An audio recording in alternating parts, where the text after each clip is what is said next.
I am here with Kris Domokos. Great. Was that right? That's pretty good. The owner of FLOURISH. But your story, it doesn't start there. What I would love for you to share is how you got to FLOURISH. Sure, I guess we can go right back to the beginning. I guess a young boy growing up in the north of England, like every other young boy growing up in the north of England, I wanted to be a footballer. Okay, yeah. That was my passion, my love, everything when I was young, and I wasn't good enough to make it professionally. And the next best thing was to become a coach. I was quite fortunate to figure that out pretty quick. So I think I was 13 or 14 years old, and a teacher kind of had a conversation with me. I remember where it was, which classroom, and which teacher, and I was like, cool, if you want to do that, strive for that. But have a plan B maybe, just in case. Right. Very wise words to anybody that's kind of pursuing anything in sport, really. Absolutely. Probably not too far from that point, I started doing coaching experience and qualifications in football from the age of maybe 14. Oh, wow. So work experience at school, when you'd kind of go out and have the taste of what the work environment would look like. It was like, cool, I'm going to go to Blackburn Rovers, which is the team that I support. I'm going to go and do a week of coaching there. Now, in reality... At 14? Yeah. Wow. In reality, I was playing football. I wasn't coaching or leading sessions. So it was quite a nice work experience. But it was from that age that it was like, cool, I just want to be in football. The motivation for me was to do something that I loved. And that's the thing that I love the most. Okay. Now from that point to today, it's a journey of coaching in different capacities, different locations around the world. From that point, got a role at a local leisure centre, and then got roles at local football clubs, professional football clubs. Okay. And then I made the move to the Middle East. I lived in Bahrain for 2 years. Oh. And I commuted across to Saudi Arabia. Okay. And that was working for Arsenal football schools. Oh, wow. And that was kind of my first exposure to coaching in a capacity that wasn't within the UK. Yeah. And life, really, living abroad and living in a completely different culture, different environment, different philosophy of life. It just kind of opened my eyes and my heart to the world, really. When you move into a new place, you could either learn from the local culture or resist and sort of just say that I'm going to continue to do my own thing, my own way. Which one were you, and what did you learn from that experience? Yeah, I think it's so important when we enter a new culture that we have an open mind to that. I see it like if you welcome me into your home and you have a custom to take your shoes off at the door, I should take my shoes off at the door. I think that openness is a blessing because you see the world through a completely new lens. There are, of course, similarities and there are some kind of shared core beliefs, but it's a big world. There's a lot of people, and people have completely different views and experiences and customs. And so in taking that approach, I just found that my understanding of the way that the world works just completely expanded, and that was kind of a principle or a part of my own philosophy that's kind of taken me through life. Not just in different capacities where I've lived in different places, but also through traveling. Right. You could be in a new place for a weekend or a week or whatever it is, and you can go there and do the same things that you would do back at home and believe that you don't really get the true experience and the true potential of growth from that experience. But if you kind of touch down on the tarmac and say, okay, show me what you have to offer. Absolutely. Like what's different, what's new, what can I appreciate? And it's interesting because, and I've probably not as well traveled as you, but when I go to different places in Central and South America, I go in with that mentality, open-minded, that show me what your place is. Right? And I think that way you're right, you open yourself up to so many more experiences and learning, and I think travel is one of the greatest teaching mechanisms that exists today. For sure. Right? So then after the Bahrain and Saudi Arabia, you were there for how long? I was there for 2 years. 2 years, okay. Yeah. 2 years there, and then after there I did some backpacking in Southeast Asia. So I spent some time over there in Vietnam, in Thailand, Malaysia, Indonesia, and the Philippines, just some beautiful countries over there. And I guess kind of took a bit of a break for a little while and just wanting to experience more of the world. I was kind of, from where the UK is geographically located, heading east to the Middle East. I was kind of halfway there anyway, so I was like, cool, let me keep go going check east. it out. Whilst I'm here, I might as well take another 12-hour flight and go that way. Right, It was. right. An experience that came to mind was being in Vietnam, and there's quite a travel culture of buying a motorbike. The bikes kind of change hands in either Hanoi in the north or Ho Chi Minh City in the south.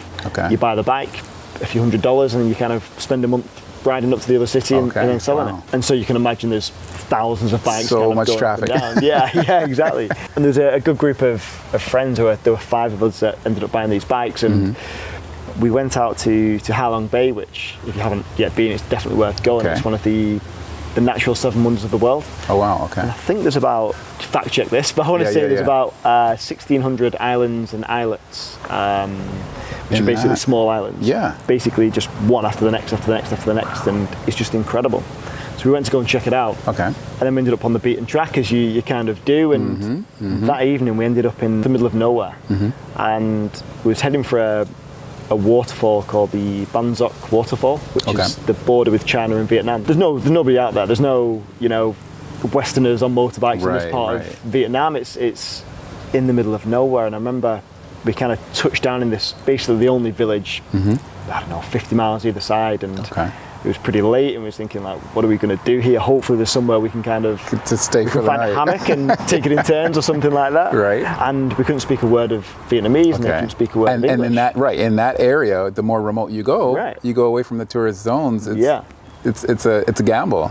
If you don't have like a Google Translator working. So it's a leap of faith in many ways. And we just stumbled into the town of maybe 100 people or something like that, and we couldn't really communicate, but we tried getting a hotel, and there was one place with, I think, a room or 2 rooms that we kind of all just crashed in, and a local restaurant, and they kind of took us in, and you sat on these tiny little stools, and we was all chatting and having this like camaraderie and this broken fusion of Vietnamese and English, and having a few beers together and that kind of stuff. And I have no idea what anybody said that entire evening, but it's such a core memory of that entire experience, because as a group we were just open to a different culture and a different way of seeing things. I love how you said that, because I was going to ask you about one of the experiences that stood out to you during that journey. But I love the power of communication without using words. I think that is something that is universal, and it's the energy we give off. People say vibe, energy, it's presence, it's spirit, it's soul. It's what we give off, and a lot is, it's the eyes, it's the hands, right? It's this and that and pointing, or just being, right? Being present. And enjoying, like you said, you don't even know what was said, but you enjoyed it, and that's a core memory, and I think that is very, very powerful. I remember hearing a quote a while back, and it was like, people will forget what you said, they'll forget what you did, but they'll remember how you made them feel. How you made them feel, absolutely. That is, I wish we could broadcast that like everywhere, right? Because you're exactly right, and I don't want to talk too much because this is about you. So, no, let's have it back and forth. Because you're like, Tim, did you? Now you're going to your own stories. Wait for your own podcast or your own conversation. So I was just at a company doing a presentation, and it was about wellness. It was about fitness and nutrition. And one of the ladies, she asked the question, she says, how do you, and it was very engaging, wonderful, wonderful people. How do you address, she said, if you see someone who kind of has the physique that you want, right?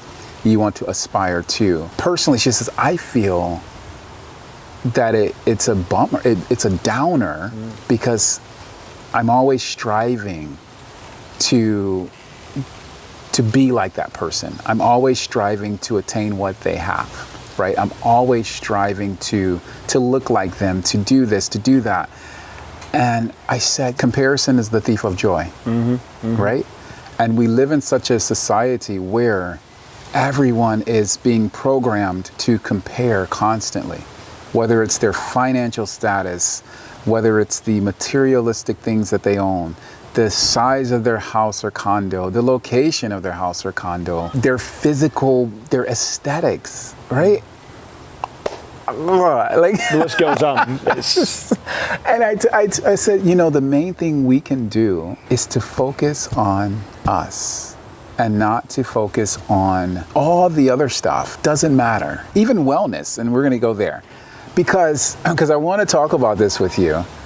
Wellness is huge. It's a trendy term.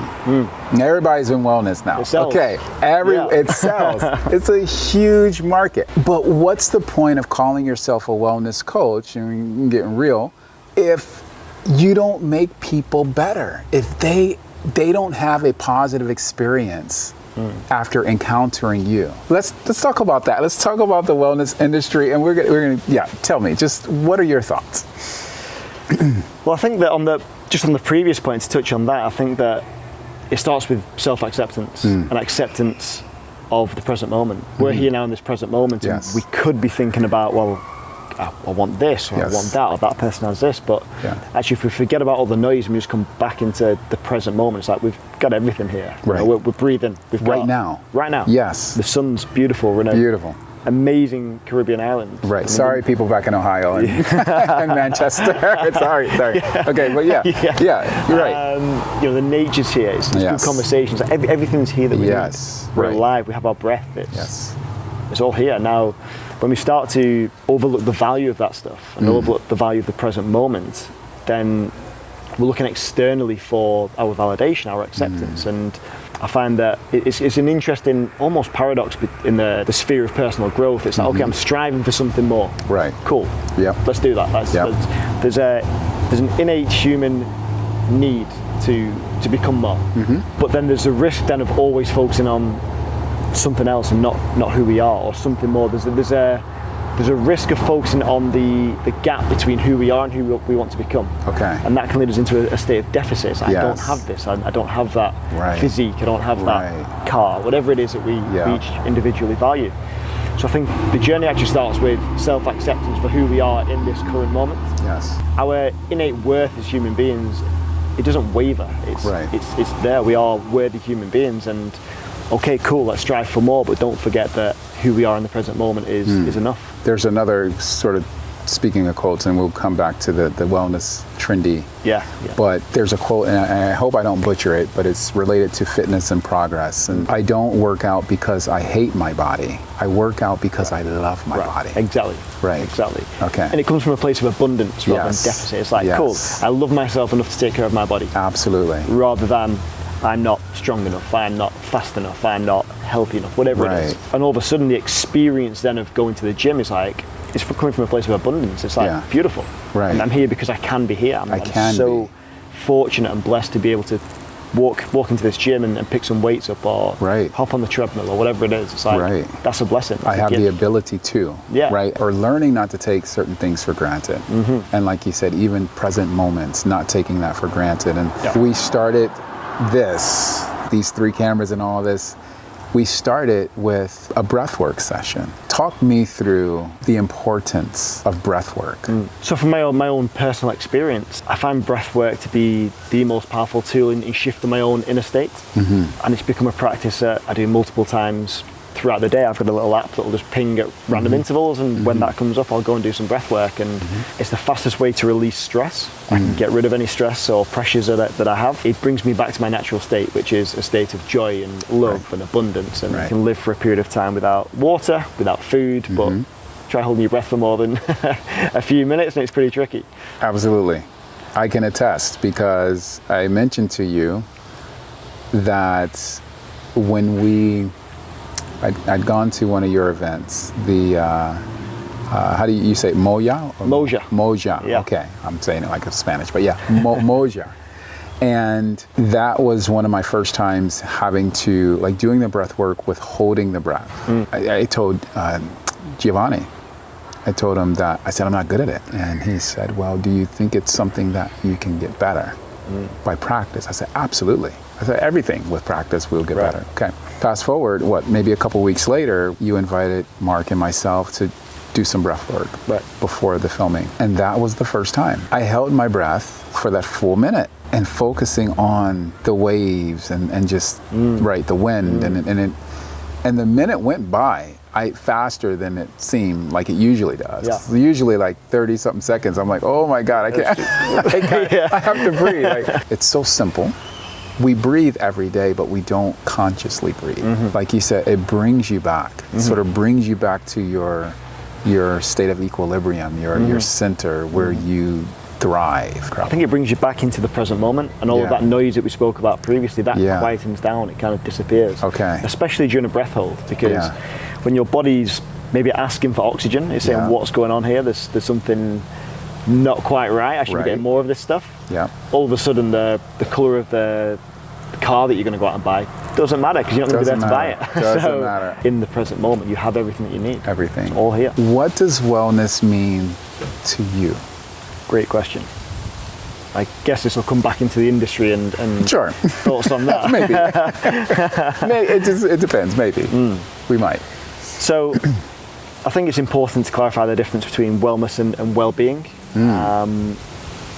Well-being being the optimal state of the human experience. Okay. So what does it mean to live the good life, to have a life well lived, and to have that, to be in that state?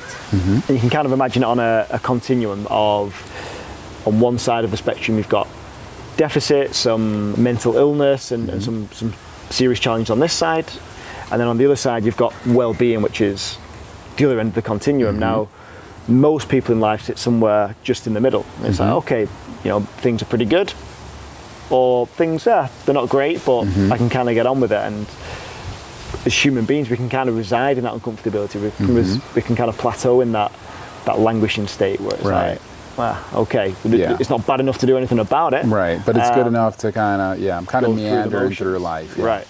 And well-being is just beyond that, at the top end of that continuum, where it's like, I want to be vital, I want to be full of joy and love and hope and gratitude, and experience life from that state. So that's well-being, and wellness is the contribution of leading us towards that state. Okay. If we do a breathwork session, well, that's a step in that direction. Okay. So breathwork by definition then becomes a part of the wellness sphere, if you will. Right.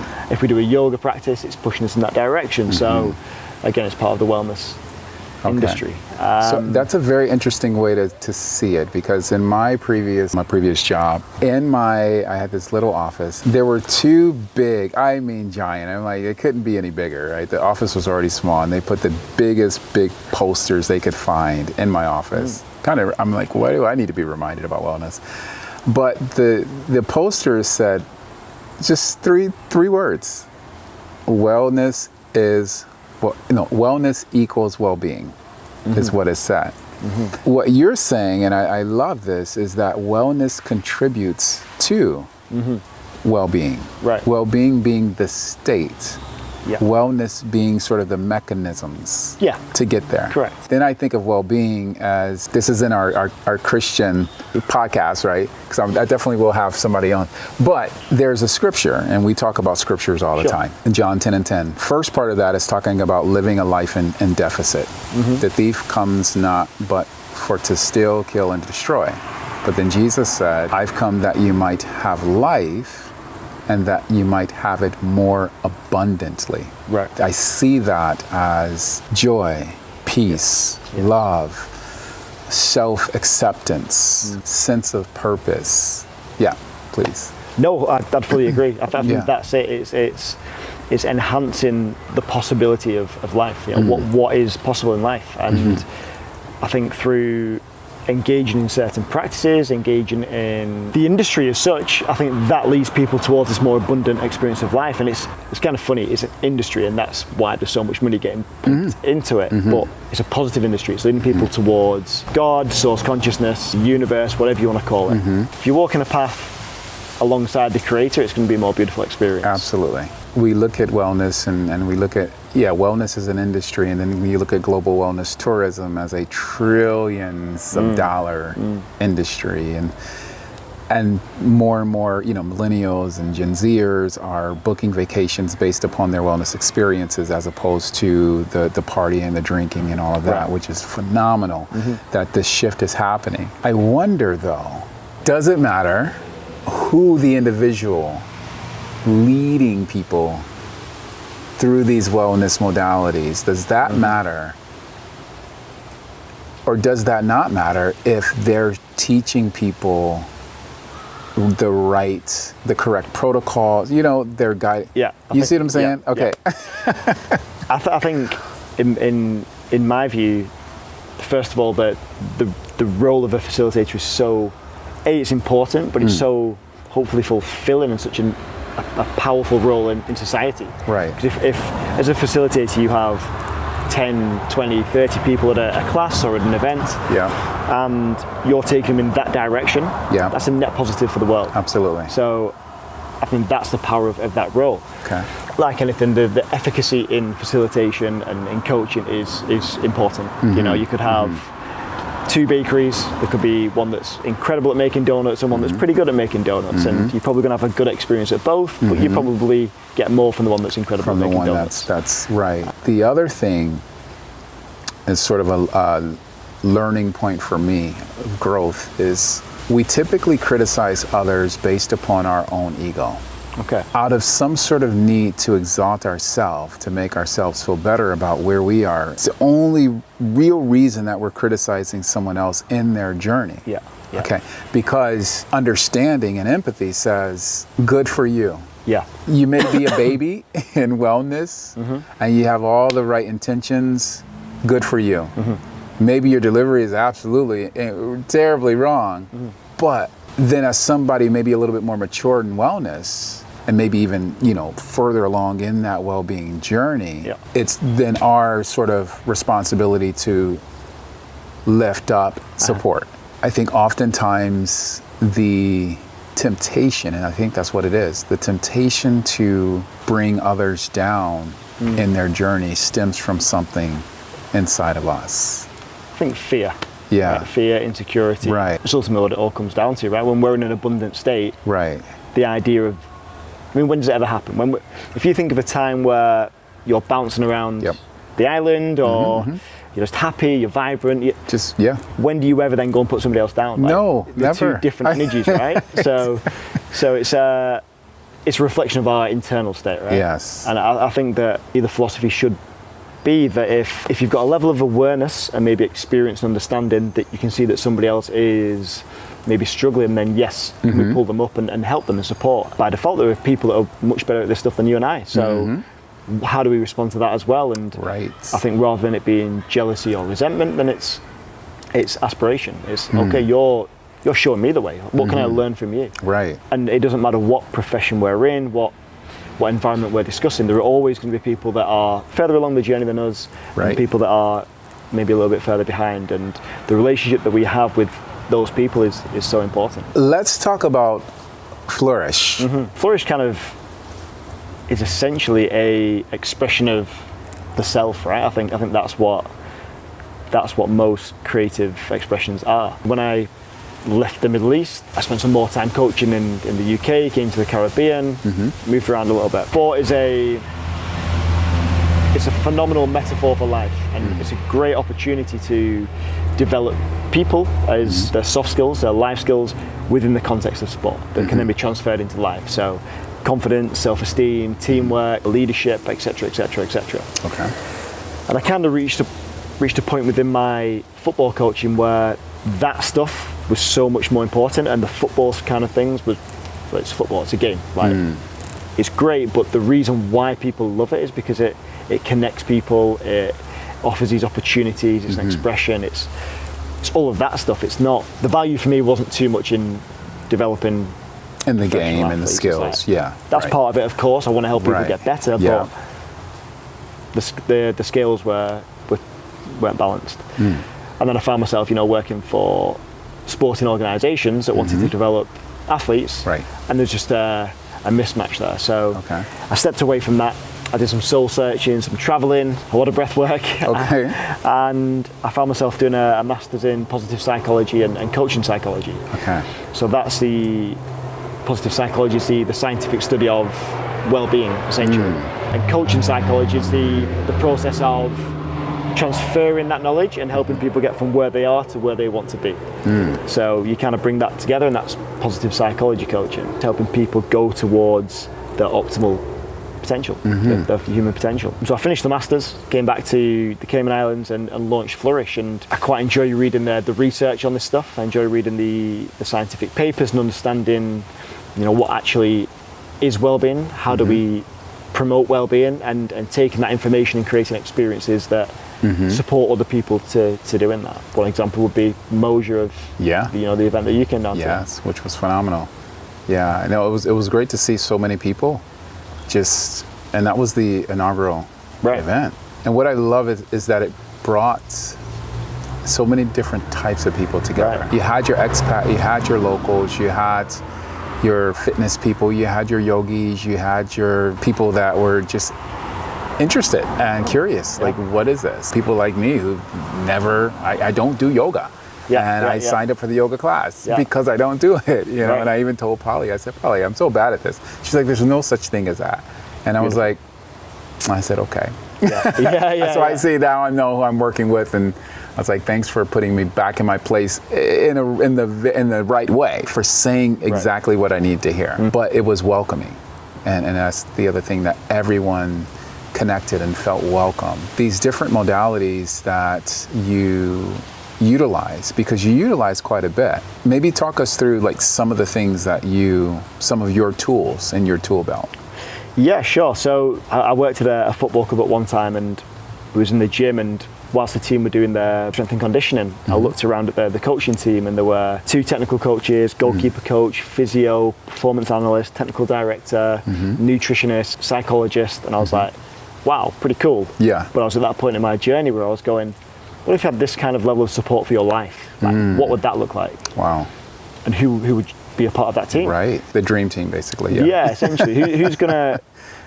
Who would be involved in helping you to elevate yourself and your life holistically in every aspect of life? Yes. And so that kind of led me into my research around the Flourishing Life model, and looking at 8 core domains of life. So health, wealth, positive emotion, self-esteem, relationships, autonomy, self-actualization, and self-transcendence.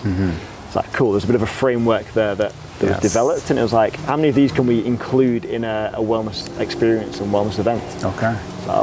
So we can start to layer some of these offerings, some of these practices, so that when somebody comes through the door, they're not just doing one single modality, but maybe they're experiencing 5 or 6, and when they leave, they're like, okay, that was I felt something there. I felt something shift. Did you bring those 8 together in that way?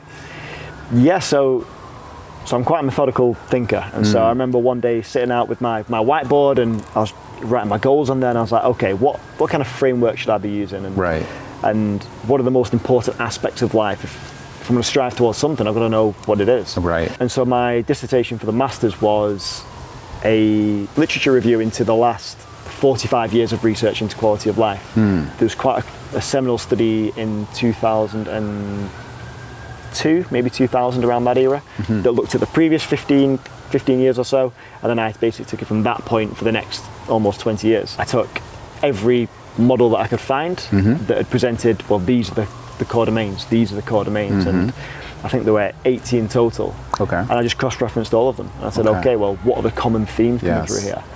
So if you think of like Maslow's hierarchy of needs, that was kind of one of them, and the core tenets in that kind of fit the framework, and it kind of became somewhat clear to me that those 8 domains were the ones that just kept coming up and kept coming up and kept coming up, and it was like, okay, well, that's a pretty deep dive into the validation of these domains. Yeah. And I love that. I'm sort of a science geek as well. Breaking down well-being into its components, and then understanding wellness from the sense of the sort of best practices, right? Because over the years, you definitely see some things that work better than others. Why the cold plunge? It's a great question. So I love the cold plunge, and that stemmed from, I've got a family in Hungary, and in Hungary there are 123 thermal baths around the city. Oh, wow. So essentially they've dug deep enough to bring the water up, and it's full of calcium and different minerals which promote that. And it would have been 12 years ago, maybe something like that, when I kind of went there. And Budapest is also a fun city. Okay. And I had a bit of fun the night before. Sure. And then I woke up the next day, and my cousin took me to one of the thermal baths. He said, okay, if you want to enhance your state here, hop in the sauna and then hop in this cold bath here. And it was like a couple of degrees or whatever it was. Okay. And I was like, cool. Stumbled into the sauna, came back out, jumped into the cold and came alive. And I was like, wow, okay, this is pretty powerful stuff. Okay. Repeated it a couple of times, and again, it's one of those core memories that kind of stood out as being, this is something here. And then from a philosophical standpoint, there's something to be said in life for confronting the challenges that we face. We can either face them head on and voluntarily approach them and see them as opportunities to grow, opportunities to develop as people, or we can kind of try to run away from them, but inevitably they're going to catch us. So I prefer the first approach of kind of confronting these things head on. And the way I see it is that if you're going to voluntarily get into a tub of freezing cold water, anything else that comes along in your day is probably going to be all right. So, and then also developing through breathwork the skill set of emotional regulation within that. You know, it shocks the nervous system. It puts us into a sympathetic state. The mind, the body, everything's telling us we shouldn't be doing this. Right. There's a nice warm. You're in the Caribbean. Why are you in a tub of cold water? Like, listen, like we have hot water showers for a reason. Exactly. There's a reason why we don't do it. Why am I standing under a cold water shower? Right. But it's funny because I now more than ever before turn the water on and it's freezing cold and I jump right in. Right. Like at the shower and I'm like, okay, am I training myself slowly to be able to do like a cold plunge? I've never done one. Right. I've never done one. And I grew up in the cold. I grew up in Ohio where we blizzards and I never liked it. And so I'm like, why would I do this on purpose? Yeah. But I can see from, like you said, the nervous system and becoming alive. It's this just, I mean, yeah, even getting in the cold shower, I'm like, it wakes you up. Right. It's like, okay, I'm awake now. Yeah. Right. I'm ready. Exactly, and there's so much research to support it now. I think that with the cold plunge, you get up to a 230% increase in dopamine, which is a feel-good hormone. So that's kind of that like buzzing. I feel great. Like working out in the gym. It's the same chemical, exactly, same hormone. And with adrenaline, you get up to a 500% increase. It's a 5 times baseline. Yeah. So it's like, okay, well, if I go into this and I apply myself to it, then in 3 minutes time I can come out, in 2 minutes time I can come out and feel up here. Yeah. Like the return on investment on that small amount of time is incomparable to anything else that I've come across. And it provides such an opportunity to rewire those neural pathways and change those beliefs of A, I should confront something difficult, B, I'm capable of doing it, C, there's a discipline element to it. It's like, okay, I don't really want to do it today, I did it yesterday, but I'm going to turn up and do it again. Right. And when you layer these different factors to the experience, it's like, I'm changing my mindset, I'm changing the response that I have to it, the association to the cold. I used to hate the cold too. Yeah. I used to hate it. And I tell myself that I hate it. Yeah. Big jacket, gloves. Right. Right. From Absolutely. Manchester, from the UK, the north of the UK. It's.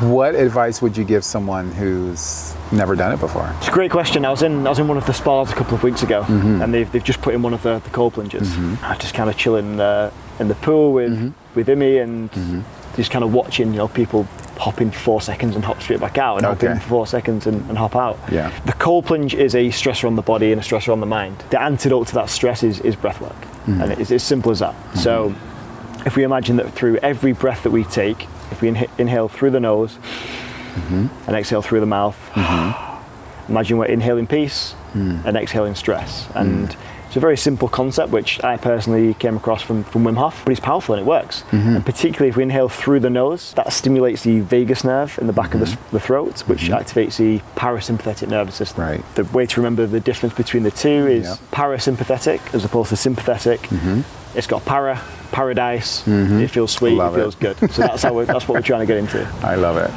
Not paramedics. No. Just the first bit. The first 4 letters will do. Like lying down. Okay. Yeah, right. That's another way. But so I love then the coupling of the breath work with the cold plunge. Any last words of wisdom? Just there's 2 kind of core tenets in what well-being is, or philosophies, if you will, and they both go to the ancient Greeks. First one is hedonic well-being, or hedonism, and that's the idea that life is well-being comes from doing the things that we want to do, avoiding the things that we don't, and essentially seeking well-being through pleasure. So eat, drink, and be merry. Right, exactly. So we can grab a pizza if we want and we'll feel good. And it's like, cool, there's a spike. Right. Awesome. Or we can do something that's going to give a short-term boost in our well-being, and it works over 7 days. Cool, you have a great 7 days. But then we know that dips off. If our well-being is reliant upon these hedonistic pleasures, we enter something called the hedonistic treadmill, where we're just chasing the next thing and the next thing and the next thing. Right. The problem with that is that the dopamine that is released in our body, to get the same amount of dopamine, the feel-good hormone, we need something bigger, we need something shiny, we need something a little newer, a little bit more flash. And that's kind of what we see played out in society on so many levels. Right. What we're essentially chasing is that dopamine. Culturally, it works for capitalism. You end up buying more things and spending more money, and the economy goes round. Yep. Aristotle's belief on well-being was that eudaimonia is striving to be our true potential, living with righteousness, and having a sense of purpose or meaning in life. So, okay, if we start to place more value in that and take that as almost a compass to navigate life with, well, we kind of fall in love with that process of becoming our true potential. We mentioned on spiritual beliefs, and the fastest way to get a short-term boost in well-being is to do something for somebody else. Yes. If Yes. you're feeling a little bit low, go and do something for somebody else. Some random act good. of kindness. Yeah. Which ties into righteousness and serving something greater, serving something beyond the self, and that sense of meaning. There's only so many watches, cars, burgers. You can only drive one car at a time, and that stuff will expire. It might get bigger and it might get faster, and you might get that short-term thing, but it's not going to bring true fulfillment and true well-being. And so I think the final thing that I'd probably end the conversation on would be to find that sense of purpose, to find that why. We're all here for a reason. Right. We're all here to contribute in some kind of way, and I think that when we find what our unique contribution is in the world, then well-being will just take care of itself. I love that. I think that is the perfect place to end this conversation. Thank you so much. Thank you for being here. This is the first. I'm sure we'll be on camera again in some capacity. Hopefully for the right reasons. Absolutely. Yes. All right. Thanks again. Appreciate you. Appreciate your time. Yes, sir.